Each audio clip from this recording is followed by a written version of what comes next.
Hi everyone, welcome back to my channel. If you are new, my name is Nikki with MontanaCrochetCreations.com.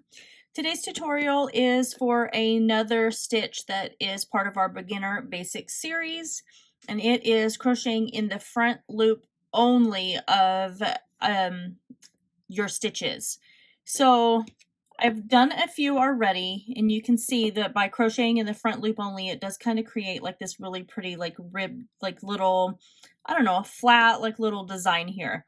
And this is used a lot of times like when you're creating projects and you're like coming down into the previous row, and it will ask you to crochet in the front loop only of the stitch from the previous row. So this is what it's talking about. But when you're creating and crocheting in the front loop only, you're going to crochet in this stitch right here. So if you look, you'll see all of your stitches are lined up. I'll turn it around this way, it's easier. You'll see all of your stitches are lined, and each stitch creates this little V right there. Normally we crochet in both of these stitches all the way through.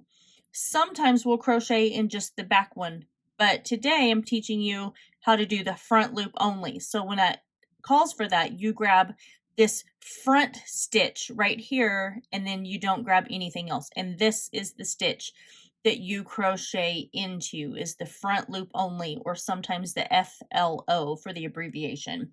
So we are going to do that. So I crocheted to the end, I chained one, and what I'm going to do is I am going to, when you chain and you turn your work, now your front loop is literally right here. So I'm not going into this back one. I'm grabbing this front stitch right here. That's the one I'm grabbing. That's your front loop. So then you would single, in this case, single crochet or whatever stitch it is that you need to crochet into, and you would just crochet all the way down to the very end of your project, and then you would do it for however many number of rows that your pattern is calling for. So and a lot of times, like I said, that makes it a little bit easier whenever you're creating a project or a pattern and they need you to crochet into the stitch below of the front loop.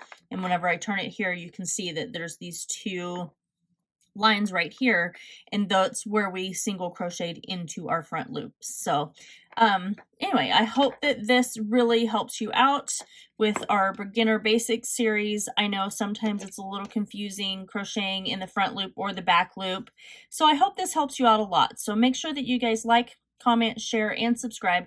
Don't forget to ring that notification bell as I post here weekly. And that is everything for today's beginner basics tutorial. I love you guys all so very much, and I will see you in my next video.